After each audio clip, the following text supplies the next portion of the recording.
happy to join with you today in what will go down in history as the greatest demonstration for freedom in the history of our nation.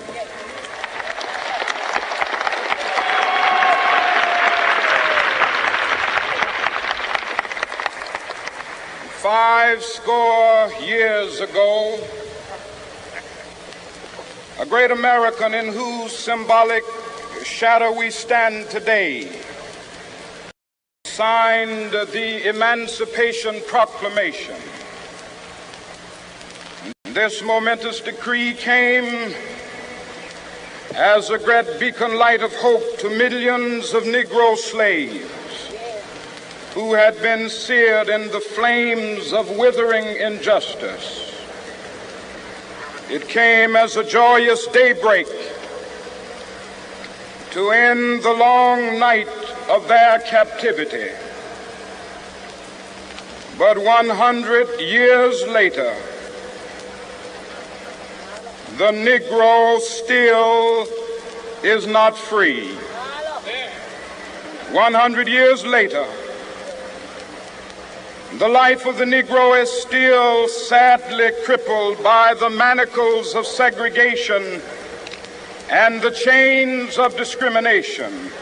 100 years later, the Negro lives on a lonely island of poverty in the midst of a vast ocean of material prosperity. I have a dream that one day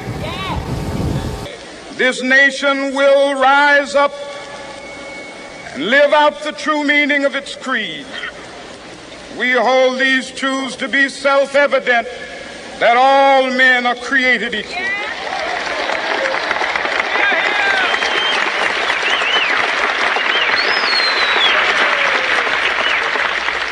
I have a dream that one day on the red hills of Georgia, the sons of former slaves and the sons of former slave owners will be able to sit down together at the table of brotherhood. I have a dream that one day, even the state of Mississippi, a state sweltering with the heat of injustice, sweltering with the heat of oppression, will be transformed into an oasis of freedom and justice. I have a dream that my four little children will one day live in a nation where they will not be judged by the color of their skin, but by the content of their character. I have a dream today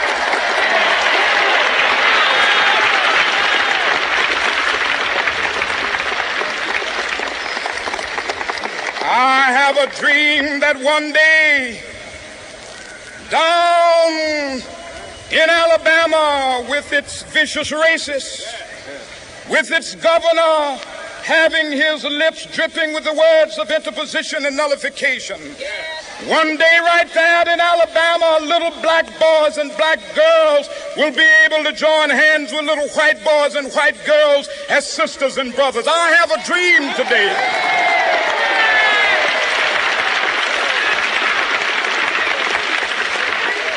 I have a dream that one day every valley shall be exalted, and every hill and mountain shall be made low. The rough places will be made plain, and the crooked places will be made straight. And the glory of the Lord shall be revealed, and all flesh shall see it together. This is our hope. This is a faith that I go back to the South with. With this faith, we will be able to hew out of the mountain of despair a stone of hope.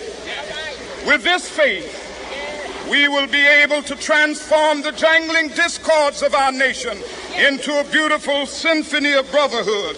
With this faith, we will be able to work together, to pray together, to struggle together, to go to jail together, to stand up for freedom together, knowing that we will be free one day.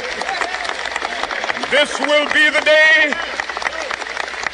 This will be the day when all of God's children will be able to sing with new meaning, My country, tears of thee. Sweet land of liberty, of thee I sing. Land where my fathers died, land of the pilgrim's pride.